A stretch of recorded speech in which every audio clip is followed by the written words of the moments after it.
सांग माने केश झड़ा बा चंदापणु केमिति मुक्ति पाइबे आज आम से विषय भिडियोटी आलोचना करवा। केश झड़वा बा चंदापण एक साधारण समस्या हो गला किंतु ठीक समय जत्न नेले यह नियंत्रण किसी घरोई उपाय एवं जीवन शैली रे परिवर्तन आवश्यक रही अछि। तेबे कौन कौन सब परिवर्तन करने को पड़िबो चलंतु जानि नेबा। सुषम खाद्य ग्रहण करंतु। केशर मूल को पोषण देवा पई प्रोटीन आयरन जिंक एवं विटामिन थिबा खाद्य खांतु जेपरि कि आमिष भोजी एथि अंडा माछ चिकेन। निरामिष भोजी एथि डाली जातीय खाद्य पालक शाग बादाम एवं अंगुरित मुग यही सब खाइबा द्वारा केशर मूल को पोषण मिलता है।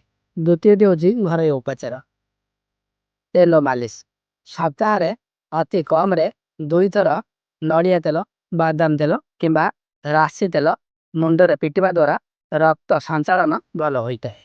द्वितीय हूँ पियाजर रस पियाजर रस रे सल्फर थाए जहाँ नुआ केश बढ़ाइबारे साहाय्य करता है। या चंदा स्थान रे लगाइले 30 मिनट पर धोई दियंतु यह द्वारा मध्य चुट्टी उठिबारे साहाय्य करता है। अन्यटी हूँ एलोवेरा घी कुआरी यह मुंडर चर्म को सुस्थ रखी है एवं केश झड़वा कमाई थाए। तेरे तृतीय हूँ केशर जत्न केमिति नेबा से विषय जानते।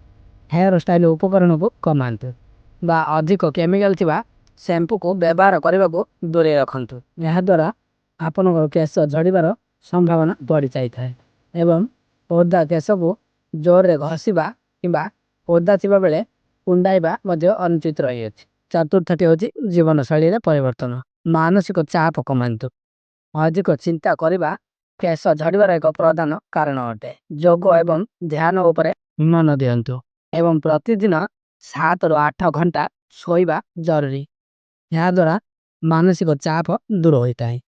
यदि केश बहुत झाड़ू अच्छी एवं कौन सी उपाय कमु नहीं तेज जड़े चर्म रोग विशेषज्ञ को देखा उचित यह कौन सी आभ्यंतरीण रोगर संकेत हो पारे।